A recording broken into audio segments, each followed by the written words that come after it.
Hello అండి. ఉల్లిపాయ కాంబినేషన్‌లో ఇప్పటి వరకు మీరు చాలా రెసిపీస్ అయితే తినే ఉంటారు. కానీ ఇలా ఉల్లిపాయతో పప్పు చెక్కలు చేసుకొని తినండి. చాలా అంటే చాలా బాగుంటాయి. పిల్లలు కూడా చాలా ఇష్టపడతారు.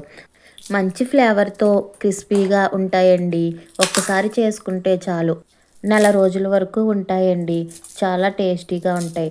పిల్లలకి స్నాక్స్ బాక్స్‌లో పెట్టిస్తే చాలా ఎంజాయ్ చేస్తూ తింటారండి. ఈ ఉల్లిపాయతో పప్పు చెక్కలు చేయడం కోసం ముందుగా ఒక గుప్పెడు పెసరపప్పును తీసుకుని ఒక అరగంట ముందు నానబెట్టుకోండి సరిపోతుంది. మరీ ఎక్కువగా నానబెట్టవసరం లేదు. ఇక్కడ నేను 3 ఉల్లిపాయలని అలానే ఒక 10 వరకు పచ్చిమిరకాయలనైతే తీసుకున్నానండి. మీరు కారానికి తగ్గట్టు తీసుకోవచ్చు.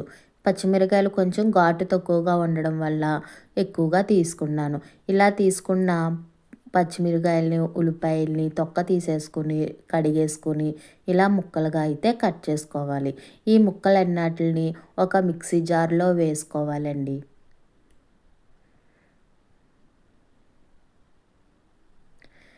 ఇప్పుడు ఈ మిక్సీ జార్‌లోకే 2 అంగుళాలు అల్లం ముక్కని తొక్క తీసేసుకొని, చిన్న ముక్కలుగా కట్ చేసుకొని వేసుకోండి. అలానే ఒక టేబుల్ స్పూను జీలకర్రను గూడా వేసుకొని మెత్తని పేస్ట్ లాగైతే పట్టుకోవాలి. మీరు అల్లం ముక్కలైనా, అల్లం పేస్ట్‌నైనా వేసుకోవచ్చండి పర్లేదు.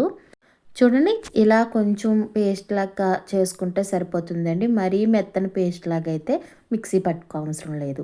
ఇది పక్కన పెట్టేసుకొని ఇప్పుడు ఒక బౌల్ తీసుకొని అందులోకైతే జల్లెడను పెట్టేసుకొని ఇందులోకి 2 కప్పుల వరిపిండినైతే తీసుకోండి. ఇది పొడి పిండేనండి. ఇంటికాడ మేము పొడి బియ్యాన్ని ఆడించుకుంటాం కదా!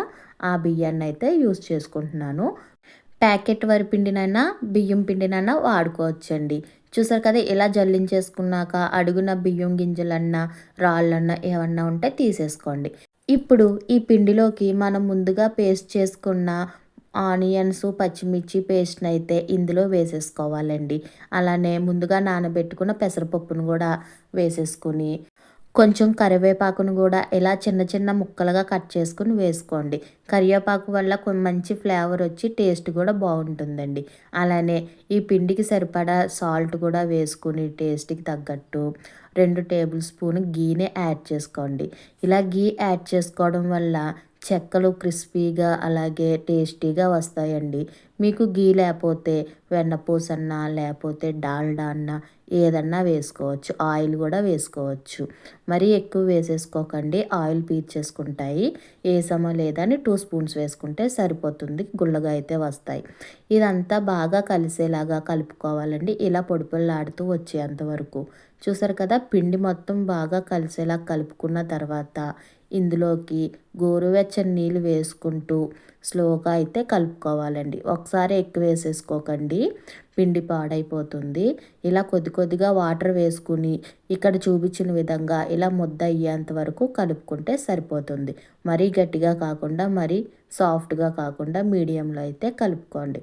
ఈ పిండినైతే నానబెట్టే అవసరం లేదండి. డైరెక్ట్‌గా ఇలా చిన్న చిన్న ఉండలుగా అయితే చేసేసుకోవచ్చు. చూసారు కదా! ఇలా చిన్న చిన్న ఉండలుగా అయితే చేసుకుంటున్నాను. మీకు నచ్చిన సైజులో అయితే ఉండలైతే ప్రిపేర్ చేసుకోవచ్చు. అలానే ఆ పిండి మొత్తాన్ని ఇలా చిన్న చిన్న ఉండల కింద అయితే చేసేసుకున్నానండి. ఈ ఉండలను ఇప్పుడు పక్కన పెట్టేసుకొని నేను ఇక్కడ ఒక కవర్‌నైతే కట్ చేసుకున్నానండి. ఆ కవర్‌నైతే ఇలా వేసేసుకొని ఓ పక్కన తీసుకొని అందులో ఆయిల్ అయితే రాస్తున్నానండి. మీరు పూరీ ప్రెజర్ ఉంటది కదండీ! దాంతో చేసుకున్నా పర్లేదు. నాకైతే అది లేక ఇలాగైతే కవర్ పెట్టుకొని చేసుకుంటున్నాను. ఇదైతే ఎవరింటికాడన్నా సింపుల్‌గా దొరికేస్తది కదండీ! ఇలా కట్ చేసుకొని ఒకవైపు నూనె రాసుకొని దాని మీద అయితే పెట్టేసుకొని మరొక కవర్ అయితే పైన వేసేసుకొని ఇలా ఒక లోటాతో అన్నా లేదా గిన్నెతో అన్నా అడుగు వెడల్పుగా ఉన్న గిన్నెతోటి పైనుంచి అయితే ఇలా నొక్కుంటే మనకైతే చెక్కలైతే వచ్చేస్తాయండి అప్పడాలు. చూసారు కదా ఎంత బాగా వచ్చేసినాయో. మీరు ప్రెస్ చేసినప్పుడైతే కొంచెం జాగ్రత్తగా ప్రెస్ చేయండి. మరీ ఎక్కువ వెయిట్ పెట్టేసి ప్రెస్ చేస్తే మరీ సన్నంగా పలసగా అయితే వచ్చేస్తాయి. అప్పుడైతే చెక్కలు బాగోవు. ఇరిగిపోయే అవకాశాలు కూడా ఎక్కువగా ఉంటాయి. చూసారు కదా ఇక్కడ చూపించినట్టు స్లోగా ప్రెస్ చేస్తే సరిపోతుంది. ఎందుకంటే పిండి చాలా సాఫ్ట్‌గా ఉంటుంది కాబట్టి స్లోగా ప్రెస్ చేసినా వచ్చేస్తాయండి. ఈ మాత్రం దళసరిగా వస్తే సరిపోతుంది. ఇలా చేసుకున్నవన్నీ ఇలా కవర్ మీదయితే వేసుకున్నానండి. న్యూస్ పేపర్ మీదన్నా వేసుకోవచ్చు కానీ పేపర్ ప్రింట్ మంచిది కాదని నేను వేసుకోలేదు. చూసారు కదా! ఇలా చిన్న పీస్ వేసుకుని ఆయిల్ బాగా వేడెక్కిన తర్వాతే మనం ప్రిపేర్ చేసుకున్న అప్పడాలు, చెక్కలైతే వన్ బై వన్ అయితే వేసుకోవండి. మీకు చూస్తుంటే తెలుస్తుంది కదా! ముందుగా కిందకి వెళ్ళి వెంటనే పొంగి పైకైతే వస్తున్నాయి కదా! అలా వస్తే కరెక్ట్‌గా ఉన్నట్టండి. ఆయిల్ కూడా బాగా మరిగినట్టు. ఆయిల్ బాగా వేడెక్కిన తర్వాత లో ఫ్లేమ్‌లో పెట్టుకొని అప్పుడైతే అప్పడాలన్నీ వేసేసుకోవాలి. అలా వేసుకోవడం వల్ల ముందు వేసినయి అయితే మాడకుండా మంచిగా కలర్ వచ్చి వేగుతూ ఉంటాయండి. పెనానికి సరిపడా పప్పు వళ్ళన్నీ వేసేసుకున్నాక రెండు వైపులు బాగా టర్న్ చేసుకుంటూ మంచి గోల్డెన్ కలర్ వచ్చేందుకు ఫ్రై చేసుకోవాలండి. మనకి ఒకటి వేగిపోతుంది, ఒకటి వేగదు అనుకుంటే వేగిందల్లా తీసేసుకుంటే సరిపోతుంది, మాడవు. చూడండి ఇక్కడ చూపిస్తున్నాను కదా! ఇలా మంచి కలర్ వచ్చేంత వరకు వేపుకుంటే సరిపోతుంది. మరీ ఎక్కువ కలర్ వచ్చేస్తే కొంచెం మాడిన వాసన వస్తాయండి. మనం తీసాక కూడా కొంచెంసేపు అలాగే వేడి ఉంటది కాబట్టి ఇలా కలర్ వచ్చేంత వరకు వేపుకుంటే సరిపోతుంది. ఇదే ప్రాసెస్‌లో మిగిలినవన్నీ గూడా వేపేసుకోవాలండి. మనం అప్పడాలన్నీ వేసేసుకున్న తర్వాత మళ్ళీ నార్మల్‌గా హై ఫ్లేమ్‌లో పెట్టేసుకొని రెండు వైపులు వేపుకోవాలి.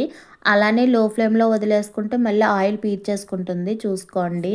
ముందు మనం అప్పడాలు వేసేటప్పుడు ఆయిల్ వేడిగా లేకపోయినా మనకి చెక్కలన్నవి ఆయిల్ పీల్చేసుకుంటాయి చూసుకోండి. నేను చేసుకున్న 2 కప్పులకి అయితే ఇన్ని చెక్కలైతే వచ్చాయండి. చాలా అంటే చాలా బాగుంటాయి టేస్టు. అంతేనండి. కొత్తగా ఆనియన్ కాంబినేషన్‌లో చెక్కలు బాగున్నాయా? మీకు నచ్చితే ఒక లైక్ కొట్టండి. అలానే ఈ వీడియో మీ ఫ్రెండ్స్‌కి, రిలేటివ్స్‌కి షేర్ చేయండి. మీరు ట్రై చేసి మీకెలా వచ్చిందన్నది నాతో షేర్ చేసుకోవడం మర్చిపోకండి. ఇప్పటివరకు మన ఛానల్‌ని సబ్స్క్రైబ్ చేసుకోకపోతే సబ్స్క్రైబ్ చేసుకోండి. థ్యాంక్ యూ ఫర్ వాచింగ్ అండి. మరిన్ని మంచి మంచి వీడియోస్‌తో మళ్ళీ కలుద్దాం.